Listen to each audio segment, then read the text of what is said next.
Situatat brenda shtëpisë së famshme në Shqipëri kanë qenë nga më të shumta ditët e fundit. Një prej tyre ishte edhe ajo mes Gjesit dhe Iglit me banorin që u bezdis një natë nga nishani i Iglit. Ishte dashura e Gjesit, Xheneta i ironizoi banorin duke thënë se do i shkulte flokun nëse kjo situatë do ndodhte me të, dhe shtoi gjithashtu se ai është mosmirënjohës ndaj një vajze që sillet mirë me të. Të më thoshte mua nëse po pengonin qimet, ja kisha shkullur flokët, theksoi ajo. Ka 2 javë që marr mesazhe të tilla. Vazhdoi të mendoj njësoj që ai është mosmirënjohës kur një femër sillet mirë me të, u shpreh Xheneta.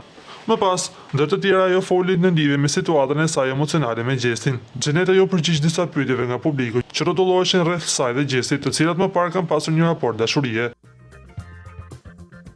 E pyetur se si u ndje Xheneta kur pa që Igli dhe Gjesti u puthen, ajo deklaroi: "Nuk kam se të ndihem as mirë as keq, nëse ata duan të lidhen suksese", u shpreh ajo. "Jem lidh me të për atë shpirtin e tij feminor që ka, jo që i ka ato kriteret që unë dua të ketë një mashkull", tha ajo duke treguar se pse u lidh me Gjestin.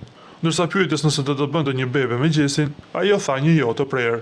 Për sa i përket Xhenetës, nga burimet të sigurta bëhet me dije se ajo është në një njohje me një mashkull misterioz. Siç duket, ajo ka lënë pas historinë me Gjestin dhe burimet të sigurta bëjnë të ditur se Xheneta po shijon një njohje të re, se kush është mashkulli misterioz që po ja merr zemrën, detajet do t'i marrim vesh dita ditës.